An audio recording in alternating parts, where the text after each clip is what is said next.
Good morning, guys. How are y'all doing? First day off, enjoying it. Wanted to come on for a little bit and chat about about a few things. Sorry,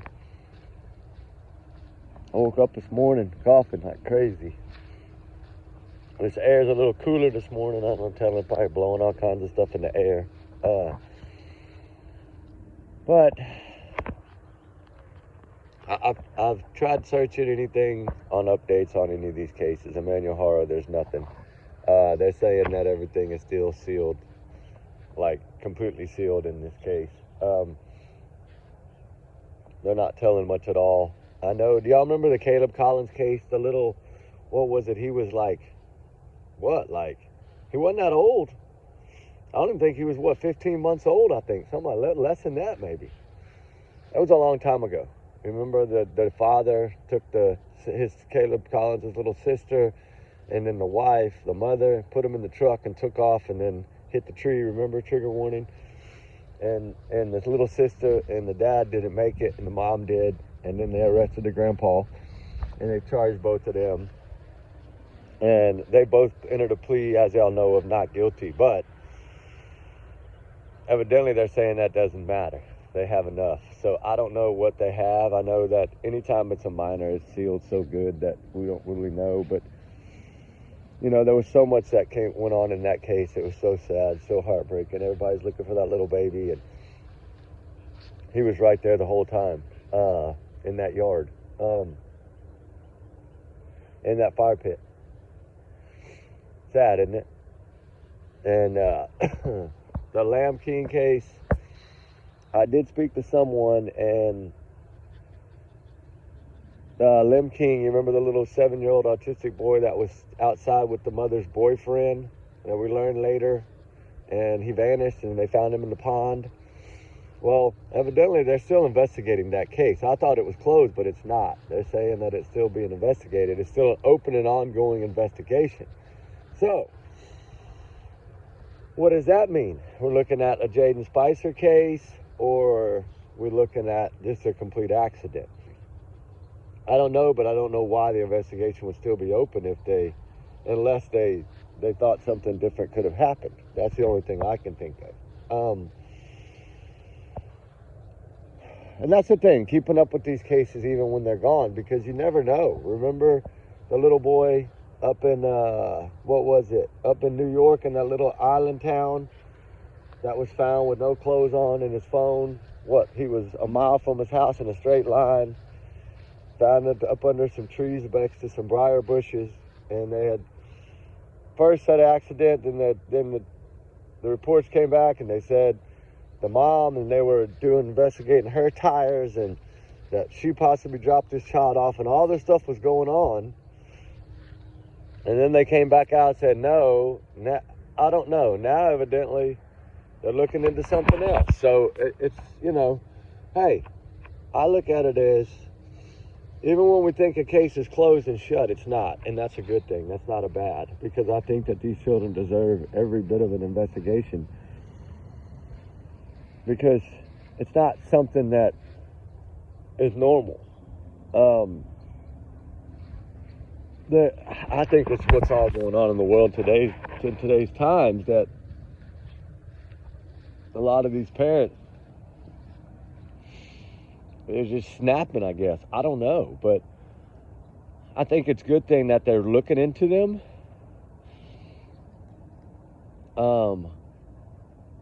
Just like Sebastian Rogers' case, I don't think they're doing much anymore at all on that case. I think it's sad. I think that their roadblock lies with Katie. Like, whatever they're going to figure out, they're going to have to figure out how to get her in there. If they can't get her in there and talk to her, even with the lawyer, they just got to break down and somebody else do it outside of that whole entire organization. Like somebody maybe within the FBI or something like that. They're gonna have to get her in there and talk to her, or him. Either one of them. Wouldn't really matter, just as long as they talk to one of them, right? I think that would help in this case. Of course, we're going to continue to dig. I wish there was a lot more digging on it. Because I've always said, if this case can get solved, then a lot of these cases have hope. Especially these older cases, like Summer Wells and these older ones. If either Summer or Sebastian's case gets solved, it will open up doors. And I think it will make some changes in Tennessee. It's just going to take one of these cases to be solved. I mean, I would like to see both of them solved. No. But I just don't know. I'm God, it's just, I just don't understand. Like, any other state, this case probably would have been solved. Both of them. Rulers or not. I mean, I think it's all about how they interrogate in the first day. I think that's what really, if you have the right trained officers and the right trained people in place that can spot lies and spot things that don't make sense, I think it helps in any case. But it's usually within the first day they got to pick that up, or two. But this case was always different. I mean, you don't pick up a lot of these cases and out of a clear blue, like it looks like nothing's really going on, and then all of a sudden it's like a landfill search across state line. And then we get that comment from, the lead search guy, we're disappointed in the outcome of the landfill search. We were hoping for closure. Like, they really thought that child was there. What made them, I'm still confused of what made them think that child was there. Something had to lead them to thinking that, but what? And some say it might be what they found at the landfill, what the dogs hit on. I don't know. But, I mean, they took something out of the landfill, just like they took items out of the home. I mean, it's the same thing, but what? So it's like, we know they have something. It's just what don't they have? That's I think, what the question we should be asking, instead of saying, what do we think they have? What don't they have? I mean, to me, what they don't have is truth. Because if they had the truth, I think that they would have this child. Because kids don't vanish.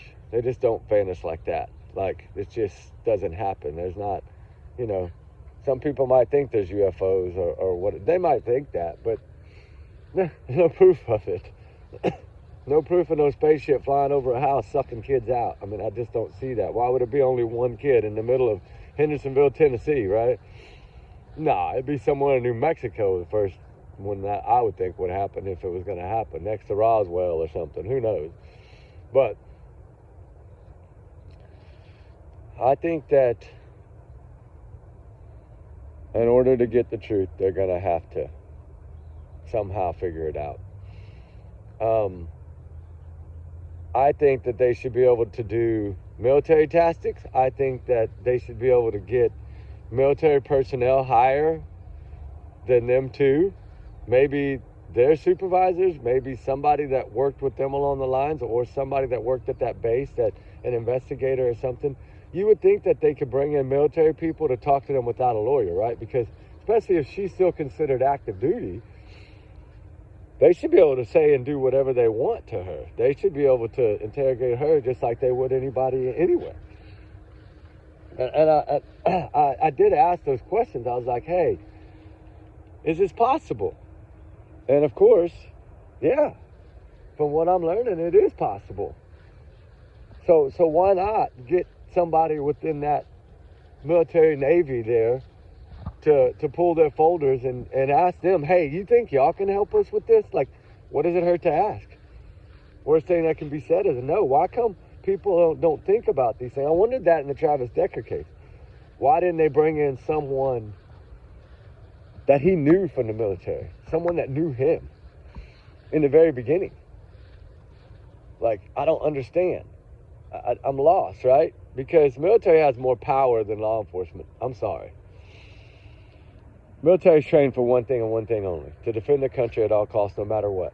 If that means taking hundreds of lives of the Taliban, or thousands of lives of the Taliban, or blowing up huts, or interrogating people, doesn't matter. They should be able to do it. And from what I'm learning, it is possible. Now, They're trying to get 100% confirmation because that could be maybe a door that would open up something. I'm trying to think outside the box here. And I'm wondering if any way, shape, or form that this can be done, and done in a correct way that maybe could give us some answers.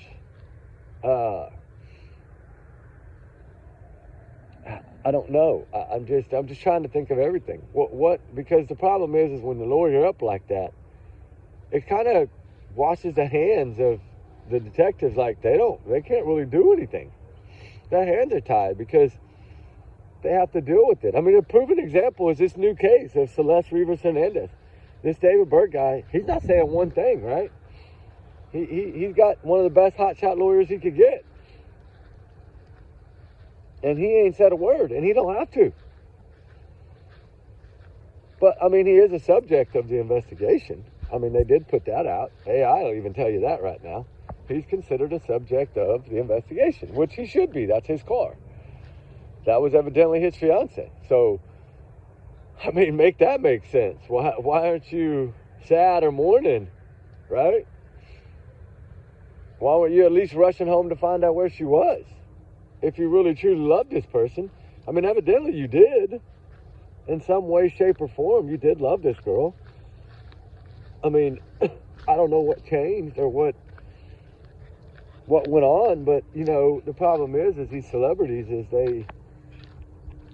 it's kind of like these NFL players. They have these college sweethearts or these people that they're in love with, and then they become famous, and they get that money, and everything changes. Because then they have thousands and thousands and hundreds of thousands of fans, like, flocking at him. And all these different girls flocking at him. And here he is with an underage that he's got to try to keep private. So, it makes you wonder, like, what really went on. You know, that girl didn't get in that trunk by herself. And I think the timeline has proven to me that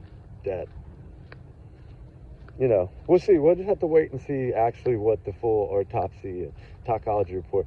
The thing is from what I'm learning, I don't think she'll have anything in her system.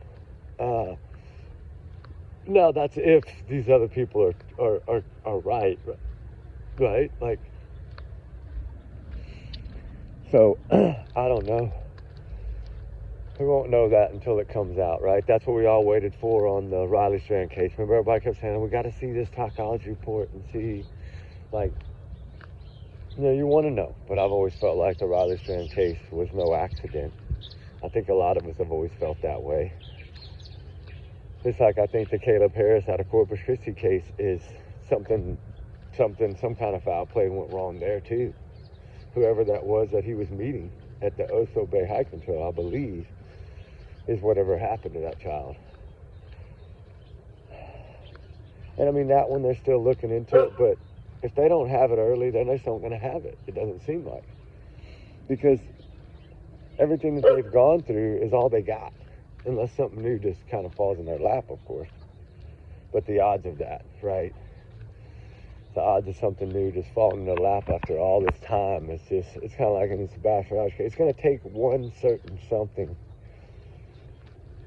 to break it wide open. You know, I always forget that I always remember that statement that Eric Craddock made. You know, that, you know, I want to wake up tomorrow, and we should have all caught it. I want to wake up tomorrow and a tip come in that blows this thing wide open. That's what he said, remember? And that it'll bring Sebastian Rogers home. Really, did we really stop and think about exactly what that meant by him saying that and what we took from that? Because what's the statement say now at a year and a half at the bottom down there? They believe that the public will solve the case. So all along, have they just been waiting for the public to call in the right tip? So evidently a tip that won't come because evidently nobody in the public knows what happened to this child. It seems like only within that household knows, and that's why the reward has never been collected. Why do you think Christopher Proudfoot downplayed the reward of Seth Rogers and them so hard, so much? He didn't want that money to be real because he knew that number might get someone talking. And that's the only hope that I've always felt like maybe somebody besides them two does know. And that's why he was doing that, right? There's always a reason for things that they do. And I felt like, okay, he's sitting here basically trying to shoot down a reward fund for his stepson that if he had nothing to do with, he would want that reward to be real. He would pray that that reward was real. He would be fighting for that reward. He would be saying, yes, yes, somebody please call it in. That's, 200,000 or whatever it may be at the time of that. He was trying to put out that it was fake and this, that, and the other. Like, right? I mean, common sense would say to any of us, any bit of hope is better than no hope.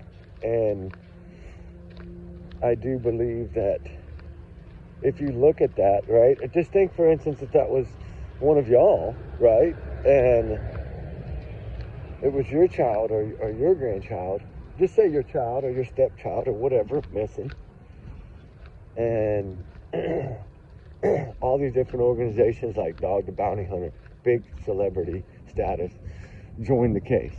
You would be flattered. I would be. I'd be like, oh my God, he has enough followers that at least maybe bring this case back to life. And that should have been the push. They should have used that to their advantage. Really, they should have used that bit of faith and hope to their advantage. Like, oh my God, he's really going to help us.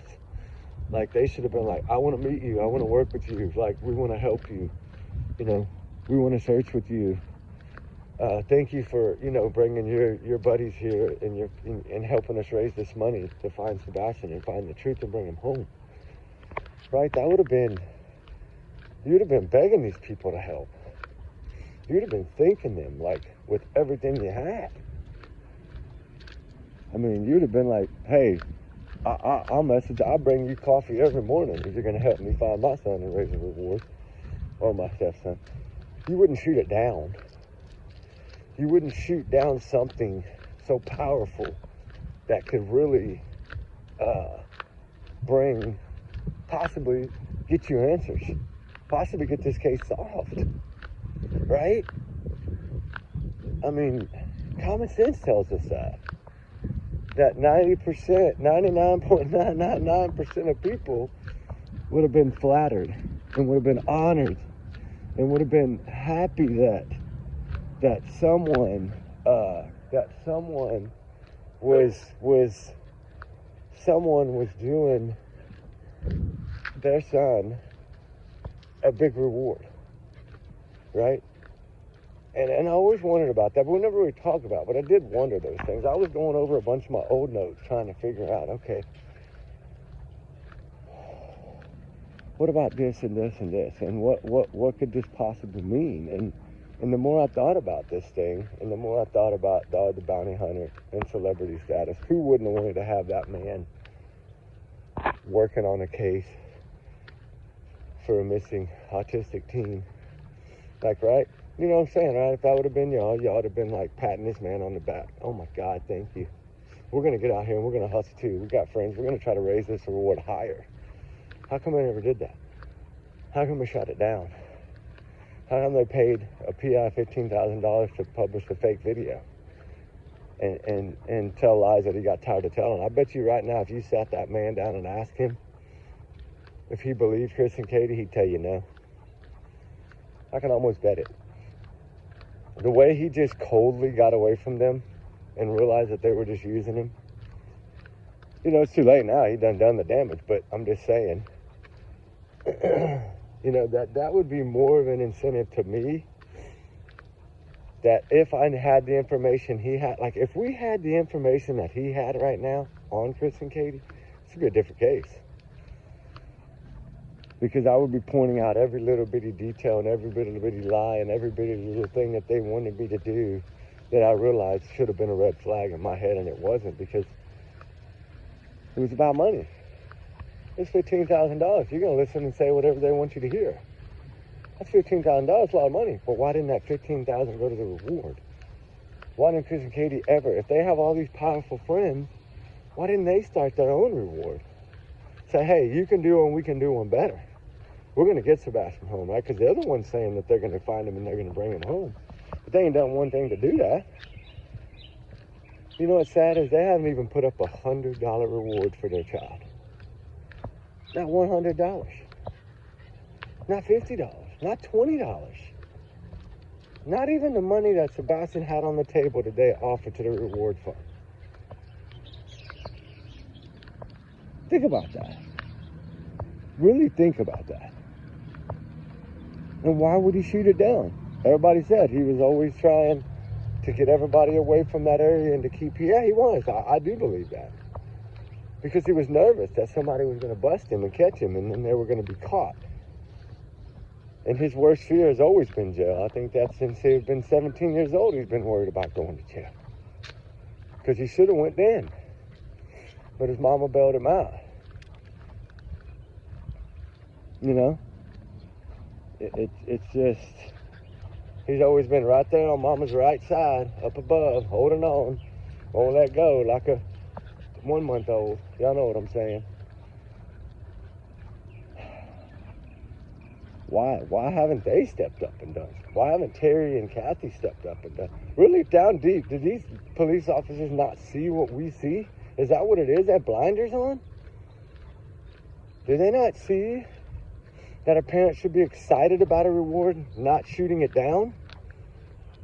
If you really think about this entire case, that is probably the worst thing that they could have done, in my opinion. In a detective's eyes, at least the ones I've talked to, that's what they said when I talked to them about it yesterday.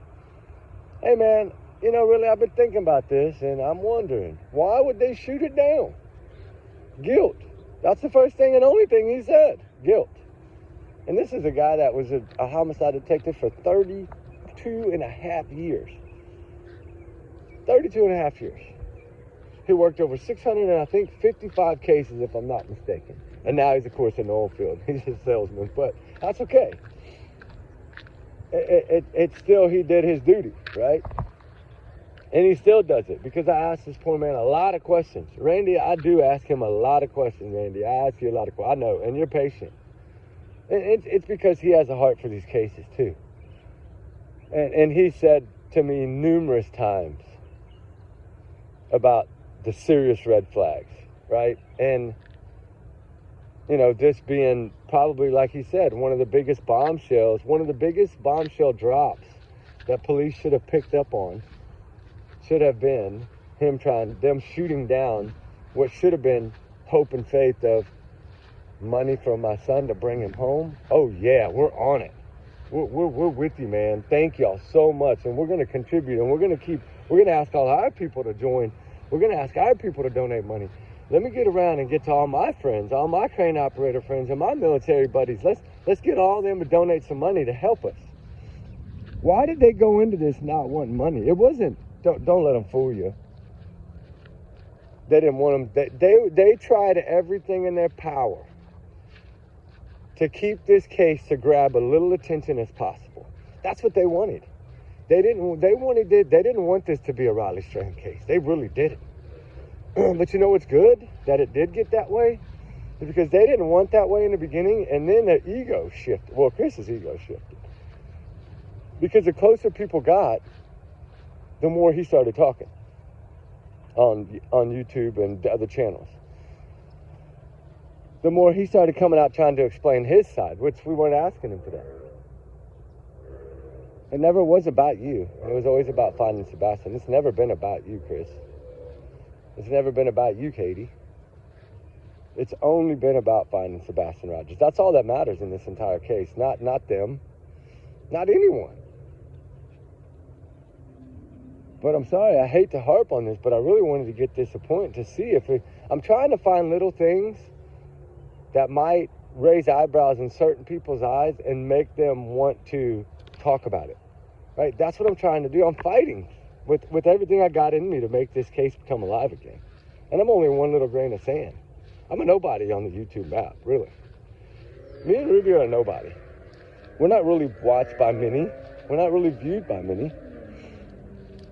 And that's okay. There's nothing wrong with that. I'm fine with it. Doesn't matter. It's about the missing children, and that's what matters. And we cover a lot of these cases, and we cover a lot of runaways too, and a lot of people don't. But I feel like everybody deserves a shot, right? I've always said it, and I always say it, and I'll say it to the day I die. Our children get one shot. It's what we make of it for them. It's the path that we pave for them that makes them who they're going to be in the future. Are they going to be good people, bad people? It determines on how we raise them. And I know there's still things can shift in people. I get it. But it's still that one shot we give them is going to usually make or break our children. And you got to look at a case like this where I still don't understand how she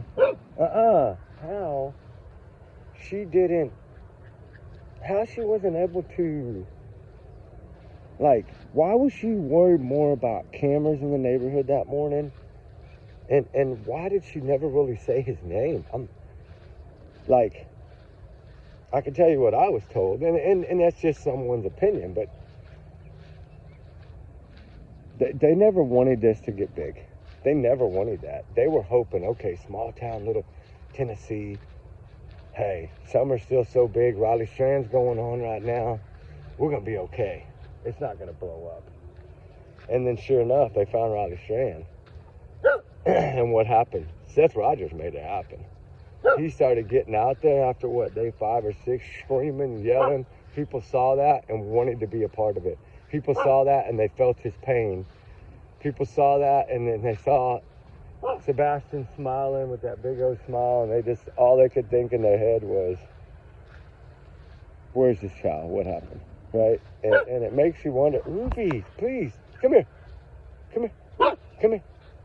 No, sit. No. Leave that dog alone. They don't want to play with you. They don't want to play. No. There's 2 dogs over here walking, and I think she thinks they want to play, but they don't want to play. Ruby. Ruby. No, ma'am. But, it's kind of a... it's kind of a thing that has always kind of made me wonder, like, how did this case not grab them in the way it should have? Why? Why didn't this happen? Why didn't these things happen, what we're talking about now? How come? Stop. How come they didn't? They weren't applauding the reward money. How come they weren't thanking them for that? The thing is they don't like people that are better than them. That's all this amounts to. They want to be the best. They want to be the leaders. They want to be the ones in control, right? Well, it don't work that way because you can't control the public, right? And that's the only people they couldn't control in all of this. They've never been able to control us.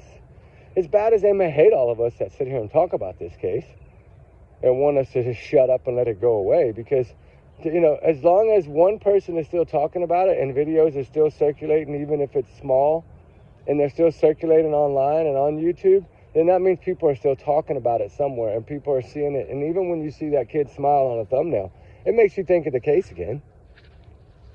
So they don't like that. They wanted that gone, and they fought that, right? They fought YouTubers for no reason, with no proof. All lies, and they lost. That doesn't ring a bell to law enforcement? I'm just trying to look at all these red flags that evidently mean nothing to them. How do these red flags mean absolutely nothing to law enforcement? Really, I don't understand that. I don't understand. Are they just really just sitting in a chair, eating a damn donut, drinking a freaking Starbucks, not wanting to get up? Is that really what it is? Because now it's not black coffee anymore. It's French vanilla cappuccinos and chocolate mochas and all that. And now they're so happy that they just can't get out of their chair because now they got their sprinkled donut and their new Frappuccino. Hell, we can sit here all day and drink Frappuccinos. That's what we're paid to do. I mean, is that really how this office works there? Because that's really what it's starting to look like.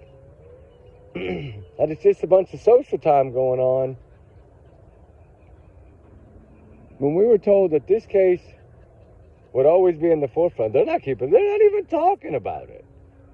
They're giving lies after lies after lies. I mean, my God, it's bad when freaking the lead detectives come out and start spilling some BS, in my opinion. They're going to lie to us about a truck 300 yards up on a hill that a headlight's going to... Hell no. I think we all know that. We all know that. Which we got to do that damn video over again. I didn't tell y'all what happened at work the other day.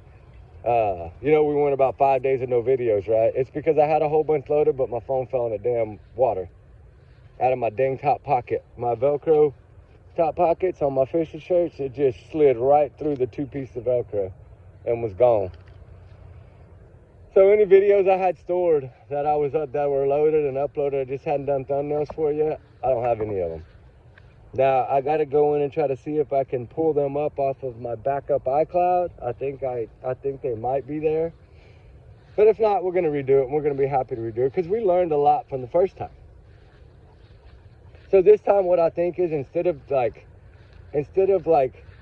think what we're going to do is just load it as we film it and load it right away. Regardless of what happens, regardless of if y'all just have to sit there and hear no noise for 10, 15, 20 minutes it takes me to get down and out of the ladder. Like, I don't think that'll be a problem because at least it's going to show y'all what I've been wanting to show y'all.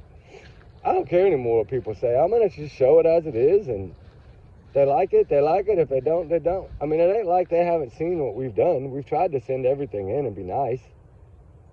Like, hey, will this help you in any way? You know, you don't need to get back to me. I don't need a response from you. Like, I just need to know you're doing something. That's how I feel about it. Because it seems like all along they may have been on their side. I would like to know, like, how they were being treated that first day by the detectives and stuff and the people that were there, because evidently Chris said, remember that the FBI, he had to go see them as soon as he got back at 2. Wasn't it 2 that he got back? 1. Yeah, because he said that he had to go up there at 1 and see them, that they didn't come to the house. Well, he had to go up to why? Why didn't he just come to the house and see him? Why did he need to go in there? Always wondered about that. I think it's because of the vehicle. I really do think his vehicle had pinged in that area over that weekend. That's what I think it was. And I think that that's like a big part of it. And I think that they've kept that part sealed. Yeah, I do. I don't think they've talked to anybody about those things except for him. But there would be no need. If you're at the house and it's just a missing child, there would be no need for him to come directly into that. Like going home to try to be there to support his wife, and he gets told that he has to go up and be interrogated by FBI. Because he said, remember, they ripped him apart, remember? Right when he got back. Why? You're telling me that they thought that this case was that suspicious from the start? Because the only reason that they would need to do that, it's okay, because if he's out of town and he's nowhere near there, like, there's no need to take him in that early. Let him come home, let him be with his family, let him try to figure out what's going on, right? If you really believe that he was innocent, you wouldn't say, get your butt down here as soon as you got to town. Like, hey, you need to come on in. I think what happened was they told him to come in and get their butt to there. But why? I think because of the dumps. I think that it's possible that his cell phone was there. He probably had excuses of why and didn't want people to know his life. He probably said, well, yeah, I came into a poker party. How do we know he didn't tell all them the truth? I'm sure he told them, hey, I was here. If he was there and he knew he was caught, he had to at least give an excuse for why he was there. He might have been some BS. Well, I didn't go to the house. I just, went to my cousin's. They had this yearly poker party and, da-da-da-da-da-da-da-da-da. And that's where I was. I went in Friday, stayed the night, and we hung out Saturday and watched football or whatever it may have been. I don't know what they told them. But for some reason, they made him come down there and talk. And he was supposedly 3 hours away or 2 hours away. Just like him telling Nancy Grace 3 hours, 27 minutes. You can drive it in 2 hours and 15. So make that make sense. Because actually, he drove it less than that, it looks like. If he left at 11 and was there by 1, that's 2 hours exactly. And from what I was told, he left around 10:50 a.m. He was kicked off a location at like 10:45 a.m. He didn't want to leave. He didn't want to come back. What does that tell you? He was kicked out of work and told to go home. And then why would your boss, right? Why would your boss tell you, you don't come back until this is figured out? What did the FBI tell this guy? What did the FBI say to his boss, right? What did they do at St. Jude's besides embarrass that whole construction company by basically having to show up there? And then to come find out that he moves campsites right after that. Like, he goes back and begs to go back and pick up his trailer right away, right? And then after he does that, you're stuck on your foot. Come in. Step up. There you go. I mean, it's just nothing ever made sense. Like, how did you, I mean, I guess if you go Google Maps and you're going to pull it up, it's going to show you the longest route. Was like 3 hours, but nobody takes the longest route. I mean, I would like to have that question answered. How did you make it back in 2 hours? When you told Nancy Grace and national television in the world that it's 3 hours and 27 minutes. You tried to make it look longer than it was. Why? Because you wanted to make it look like you didn't have time to get back. When I think you were there all along. I think you were in town the whole weekend. That's what I've always been told, is that he was in town all weekend. Evidently, he saw his mother on Saturday. According to some people there in Kathy's hometown there, 15 minutes away. So, yeah, it looks like he was over in that area maybe. But why? Why wouldn't he be home? If you're gone that long and you haven't seen your wife and you love your wife that much, how come you didn't go home? You know, I think there's a lot more to this story than we know. And one thing I do feel that I believe is right is I believe that the DCS was doing an internal investigation into the case. Not this case, but into whatever happened with him and Chris and Katie. Like the calls and the complaints. I think they were working something, and I think that they had told him, hey, just hang out at your work for a little while until we can get this figured out. I think that's what it was. I don't think it was like, you mandatory can't come home, but I think it was like, hey, like a warning, like, hey, just stay up there and let us get this figured out. Because why else would he be leaving for a month at a time, 2 or 3 different times, but never any other times? And it always seems that every time there was a CPS complaint, that's when he would leave for a month. Isn't that odd? I find it odd. And it might just be nothing. But I've always felt like he was not supposed to be in that home. And the only way he could come home is if Sebastian was with his dad, with Seth, for the weekend. That's what I feel. Because, of course, Chris would not want to be in a camper versus be at home with his wife that he so much defends. But why aren't you defending Sebastian? He needed you to defend him too. Not abuse him. He needed you to defend him, not abuse him. I just don't understand how somebody can... I mean, I do understand that. I really do understand that. I understand it more than y'all know. But it's still a situation where a 15-year-old autistic boy vanished into thin air after eating dinner with his mom at Texas Roadhouse. He's left there at 6:25 p.m., and I think that's when the trail stopped. I mean, prove me otherwise. There's nothing from there. When he's seen walking out of there with his hands in his pocket, going to that car confused, like trying to go to the car to the right and then got pushed to the car to the left. Like, just the way she ate in there, the way that she did the pictures and just looking around and acting so paranoid in there. looking towards the bar area a lot. Sebastian locked onto someone in that video that that scared him evidently, because he ran into the booth trying to sit down. He was so nervous. So somebody was there that Sebastian evidently was afraid of, or didn't maybe want to see. I mean, a lot of people say, you want me to just tell you what one local told me?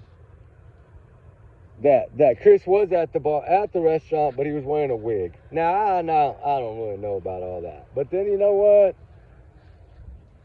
We did see that one photo of him with a cap on where it looked like he had makeup on, right? Like somebody had put makeup on him. I don't know. Maybe he is a drag queen. I don't really know. I don't really know with him. I really don't know. I think him and Rex Sherman would have got along really well. I don't mean to be mean by that, but you know what I'm saying. I've always felt like Chris Prophet is a Fruit Loop, you know.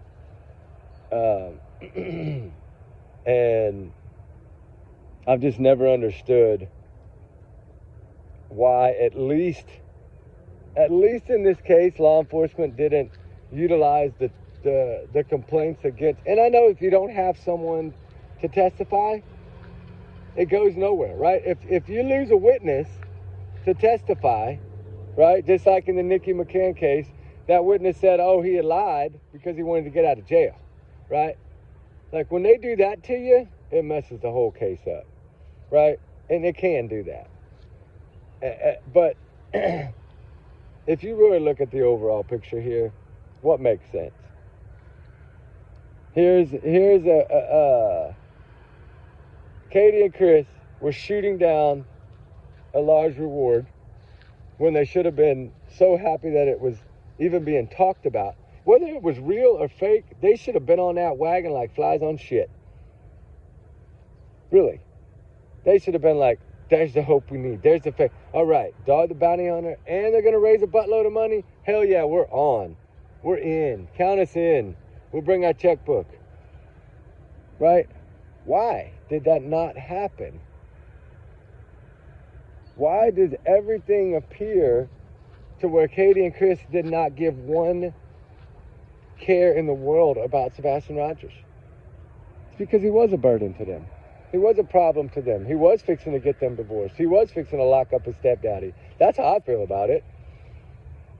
I think he had been so abusive to his child for so long that finally Sebastian and his teachers were standing up.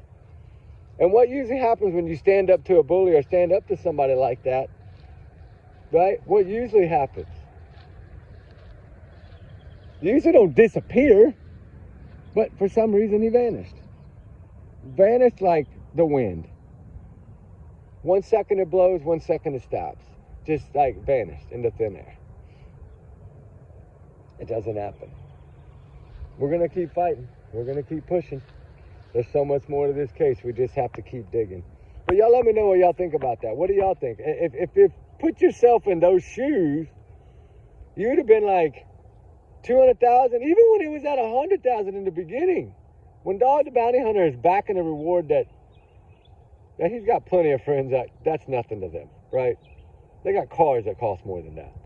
And sitting in their driveways and in their garages that they never drive but once every 5 months. So that's nothing. Why did they not jump on that like quickly? Oh my God, thank you so much, dog. Thank you. We need this money. Why didn't they join forces? Why were they separated? Because Katie did say she can't take back what she said. Seth was Sebastian's #1 cheerleader and biggest fan, right? That's what she said. Okay.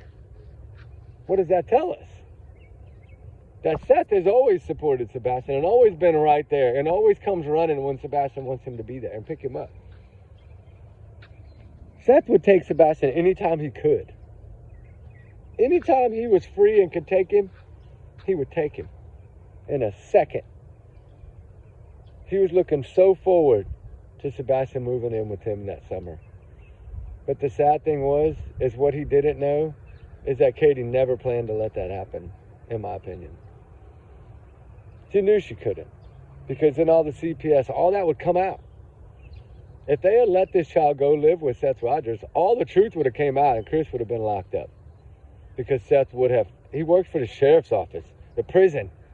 Don't think that he wouldn't have taken Sebastian in there to talk, and they would. Heck yeah, they would have. Chris would have been arrested. And then he would have never got Faith. He would have never even had a shot at getting Faith. He would have never made his court date that was weeks away. Y'all got to look at the truth of this. The motive is the court and the trouble that Chris was in, the divorce that was fixing to happen.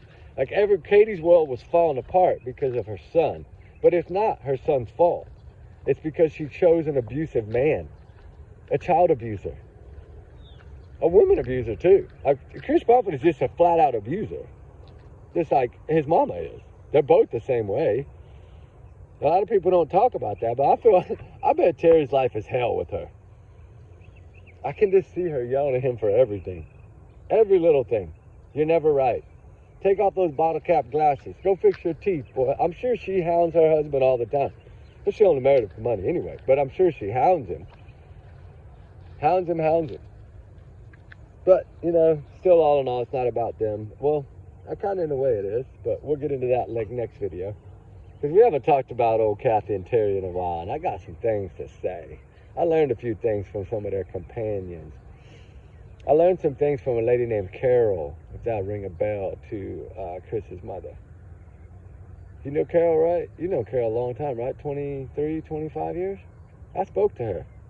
Spoke to her for a good little 3-hour talk. Wow. Learned a lot, man. You really got a lot of rental properties. Anyway, we'll talk about that in the next video. That's for the next one. Today is about why would they shoot down a reward, right? That's really what I wanted to talk about, because all other parents would have been jumping up and down. Oh my God, dog. And oh my God, you're going to raise money. Oh my God, we're going to find my son. We're going to bring him home, damn it. Yeah, that should have been said. That should have been done. But no, they shot it down the whole time. Just like they shot down everything that was positive. Anything that Seth do to try to create a spotlight to keep his son's name, they tried to shoot it down. Tried hard. And I always wonder why the PIs never sued him. Why Chris at the mob crew never went after him for the threat he made to him. That's a bad threat.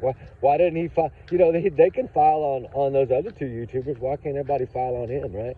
I've always said, you give me a reason, I will. And I'll bring 10 lawyers if I got to. I don't give a damn. That don't matter to me. I got plenty of friends. You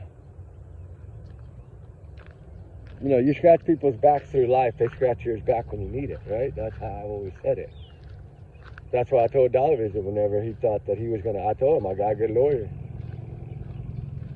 I mean, the thing is that you better stop, ma'am, is that you never know. You never know. The table does turn sometimes. And the tide don't quit coming in and out. I think and pray and hope and have faith that this case will be solved. I think they all will eventually. It's just how long will it take, right? Is it going to be 20 years? Or am I going to be old and gray whenever this case is finally solved? Well, if that's what it takes, I guess that's what it takes, as long as it's solved. But I would sure like to see it solved tomorrow. Or today. Just like y'all think there's going to be an arrest today on that David Burke guy.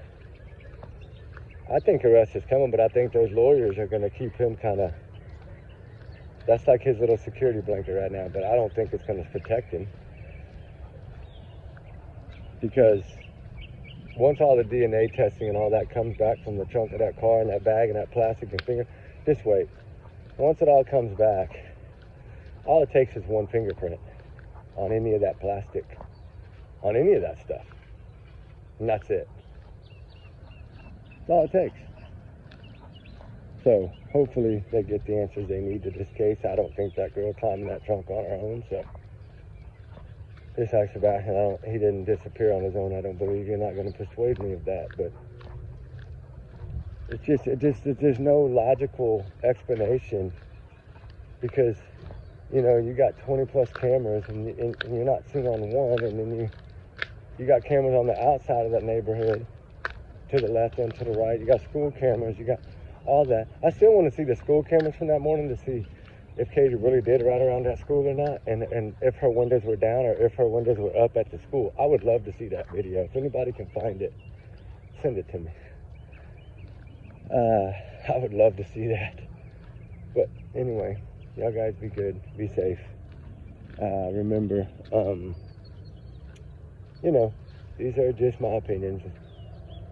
And my free speech, everyone's innocent until proven guilty in the court of law, right? It's educational. Some of this stuff's alleged. We just have to try to find a way to make it provable, right? That's all. Trigger warnings always, guys. Prayers for all the missing, all the runaways. They need our prayers. They need our help. We're not giving up. We keep fighting. But y'all let me know really what y'all think about that. This is something that was really been on my mind. And like, why would you shoot down a reward? Why would you take a little hope of faith that you had there and just kind of destroy that? Like, really, that to me, that's a big red flag. But maybe I'm just crazy. I don't know. But anyway, like I said, everyone's innocent until proven guilty. Y'all's comments, y'all's and y'all's alone, not to affect the channel. We do our research together because we are a big heart little family. We love them, you know, we love all y'all guys. We're blessed and honored that y'all listen to us and y'all are here for us. We appreciate all of y'all. And we'll talk soon. Y'all be good, be safe. All right, trigger warnings again. All right, guys, bye.